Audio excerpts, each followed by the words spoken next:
So on the Tuesday, I went to the National Air and Space Museum. This is over on Pier, I think it's 54, but it's one of the piers on the west of Manhattan anyway.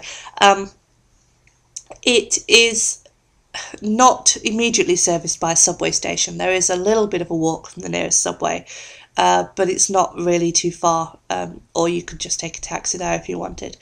It's about $20 to get in on a standard ticket price, and that will give you access to the Growler submarine that they have in dock there, the almost completely restored Intrepid aircraft carrier that they have there, and you can get to see the exterior of the Concorde that they've currently got there.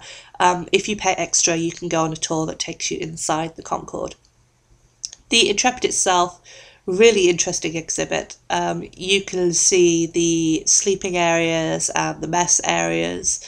They've got exhibits for explaining what sort of duties the Intrepid had and what its history is.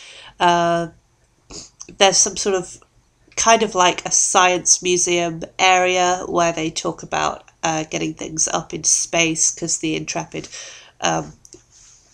retrieved space capsule, so you can see how they did that as well. So they've got a little bit of an area that's suitable for kids to play in and learn some stuff at the same time. Really interesting if you are into that sort of thing. Personally, I am, so I enjoyed that. The staff there are very friendly as well.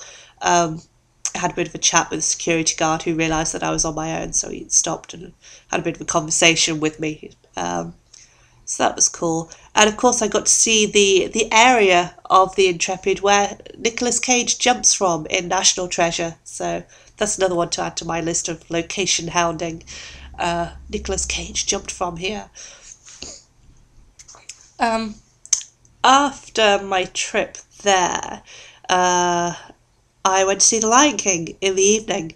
The Lion King is, as I'm sure you know, one of the most popular musicals out there. It plays in New York and London. I think it plays in Las Vegas as well now. Because it is so popular, it's very, very expensive. So be prepared to pay a lot of money and be prepared to book early in order to get seats as well, because it does often sell out. But in terms of how much you need to pay, you don't need to pay top dollar for seats at the very front. If you have got adequate eyesight, you will have a perfectly good view from the back.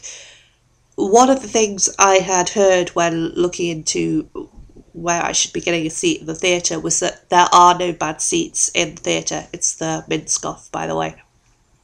I think, at least in terms of being high up and far back, this is true. That's where I was sat. I was sat in the very back row of the top section, and I had a perfectly good view.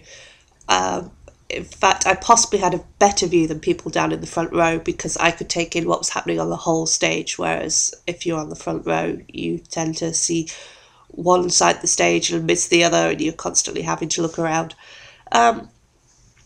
The costume design and the choreography, I think, definitely worth all the hype that it gets. The costume designs were very imaginative, really, really good at making humans feel like animals. The choreography, also fantastic. One of the central points of the show is that there's a circle of life and all the animals are interconnected, be they the antelope or the lions or even the grass. And so they don't just use props for grass and plants, they use people for them. And that allows the grass to interact with the rest of the animals to a certain extent. So in the scene where Mufasa and Simba are frolicking around in the grass, they've got the grass almost playing with them. It gave a really good impression that they were covering a lot of distance and that the grass was also alive too. The rest of it, I'm not entirely sure it really came up to the hype. This is also the opinion of a friend of mine who saw it in London.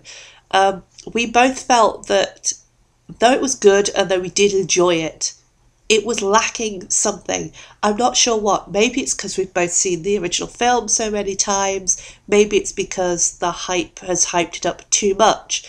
But what really was outstanding for me was the choreography and the costumes and the acting and the story.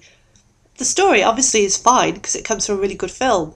The acting, the singing was good because it's Broadway, and they only have the best people on Broadway.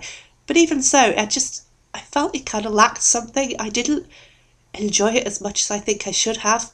Um, One recommendation I would give you to go and see if you haven't got kids, and you can relate to the uncertainty of young adult life, is to go and see Avenue Q, which I think is currently playing on Broadway. I've seen the West End version.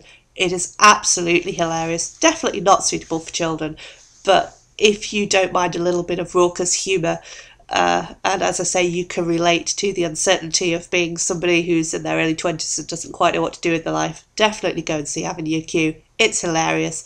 I think it's probably cheaper than going to see The Lion King, and personally, I think I would have enjoyed it more.